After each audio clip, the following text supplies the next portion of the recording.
ग्वालियर में गंभीर मरीजों को प्राइवेट अस्पताल अब बिना किसी सूचना के सरकारी जयरोग अस्पताल समूह में भर्ती किए रिफर नहीं किया जा सकेगा। इसको लेकर गजरा राजा मेडिकल कॉलेज के डीन और जयरोग अस्पताल के संयुक्त संचालक और अधीक्षक ने निर्देश देते हुए सूचना जारी कर दी है। दरअसल ज्यादातर मामलों में देखने में आता है कि प्राइवेट अस्पतालों द्वारा अति गंभीर मरीजों को बिना किसी सूचना के सरकारी गैरों में अस्पताल समूह में रेफर कर दिया जाता था। ऐसे में जब मरीजों की मृत्यु हो जाती थी तो उनके परिजनों के द्वारा सरकारी अस्पताल में लड़ाई झगड़ा और गंभीर आरोप प्रत्यारोप जैसे मामले सामने आते हैं।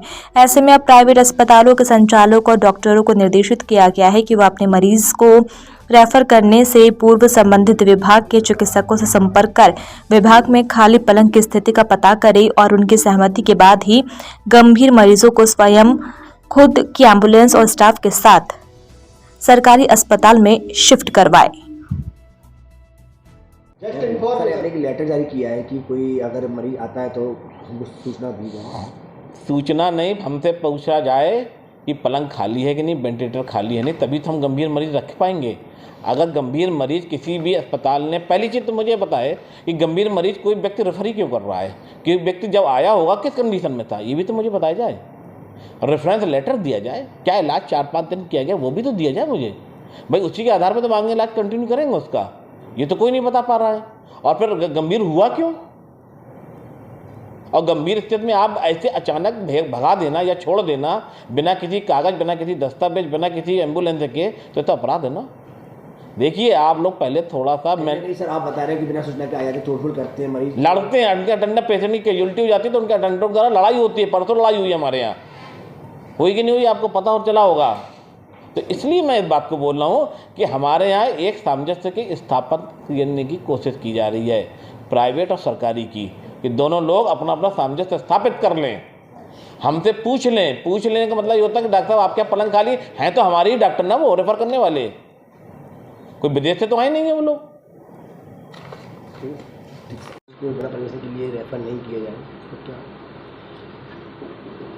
ये देखने में आ रहा है कि मरीज़ अत्यधिक गंभीर स्थिति में होता है और कई जगहों से जो मरीज़ ऑलरेडी कहीं किसी अस्पताल में भर्ती है, वहाँ से अति गंभीर स्थिति में मरीज़ को सीधा बिना किसी सूचना के, बिना किसी संसाधन के और लगातार जिस तरीके से मरीज़ों को सरकारी अस्पताल भेज दिया जाता है, उससे मरीज़ों को, उनके अभिभावकों को बहुत परेशानी का सामना करना पड़ता है और आपने देखा होगा कि उससे जनहानि भी होती है। तो इसमें ध्यान में रखते हुए अधिष्ठाता महोदय और मैंने इस चीज़ पे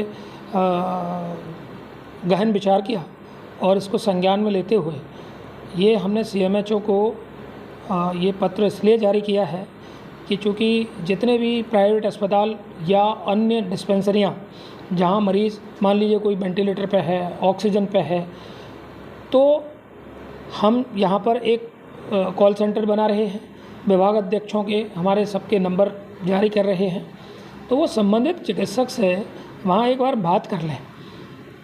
मान लीजिए मेरे पास ट्रॉमा सेंटर में 10 वेंटिलेटर के पलंग हैं, तो अब वहाँ नहीं खाली है, तो हमसे अगर पता कर लेंगे तो हम ये बता पाएंगे ना कि वहाँ नहीं है, कौन सी जगह है, तो मरीज़ भटके नहीं, यथा स्थिति जैसी भी है उस पोजीशन में सही जगह पे पहुंच जाए, जिससे उसकी जनहानि ना हो।